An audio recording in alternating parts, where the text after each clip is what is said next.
এই ছোট্ট ছেলেটার উপর ভর করে আছে কোনো অশরীরী আত্মা। মাঝে মাঝেই তার চেহারাটা এক ৮০ বছরের বৃদ্ধের মতো হয়ে যায়। এই ছেলেটা প্রায়ই গ্রামের কোনো না কোনো মানুষকে মেরে তাদের রক্ত খেয়ে ফেলে। কিন্তু এই ছেলেটার এই অবস্থা হলো কিভাবে, আর শেষ পর্যন্ত তার সাথে কি হয়েছিল, সবকিছুই জানবো আমাদের আজকের ভিডিওতে। তাহলে চলুন গল্প শুরু করা যাক। গল্পের শুরুতেই দেখা যায় কসিম নামের একটা লোক নদীর ভেতরে একটা বড় সাইজের হীরার টুকরা খুঁজে পায়, যার ফলে সে রাতারাতি বড়লোক হয়ে যায়। তার স্ত্রী লারাসকে নিয়ে সে তাদের নতুন বাড়িতে এসে ওঠে। লারাস তখন প্রেগনেন্ট ছিল। রাতারাতি বড়লোক হয়ে যাওয়ার কারণে তার স্বামী অনেক অহংকারী আর অত্যাচারী মানুষে পরিণত হয়। সে নিজের সকল কাজই টাকা পয়সার বিনিময়ে হাসিল করে নিতে শুরু করে, কারণ তার কাছে এখন টাকার কোনো অভাব ছিল না। সে চায় এখন থেকে এই গ্রামের যারাই তাকে অবজ্ঞা করেছিল, এখন তারাই তাকে মাথা নত করে সম্মান করবে। এই ছেলেটার নাম ডরম্যান। সে কালো জাদু প্র্যাকটিস করত। এই কালো জাদুর সাহায্যে সে একজন মৃত মানুষকে জীবিত করতে এসেছে। জঙ্গলে খুঁজতে খুঁজতে শেষ পর্যন্ত সে তার কাঙ্ক্ষিত মানুষের কবরটা খুঁজে পায়, যার নাম ছিল আলবার্ট।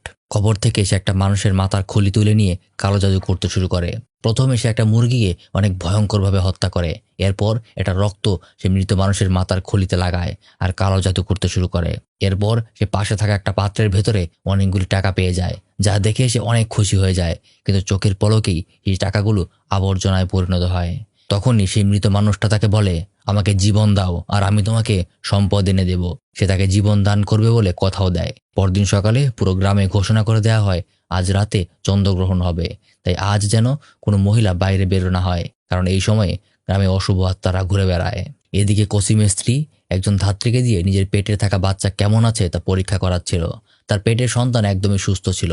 কিছুদিনের মধ্যেই তার ডেলিভারি হবে। সে ওই ধাত্রীর বাড়ি থেকে জঙ্গলের পথ ধরে বাড়িতে ফিরছিল। তখনই রাস্তার একটা কুকুর তাকে ধাওয়া করে। সে পালাতে পালাতে জঙ্গলের অনেক গভীরে পৌঁছে যায়। রাতও অনেক হয়ে গিয়েছিল, আর তার উপর ছিল চন্দ্রগ্রহণের রাত। কোথা থেকে যেন ডরমেন তার কাছে এসে তাকে অজ্ঞান করে দেয়।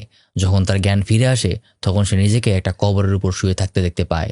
লারাস প্রচন্ড ভয় পেয়ে যায়। তখনই কেউ একজন তাকে কবরের ভেতর টেনে নেয়।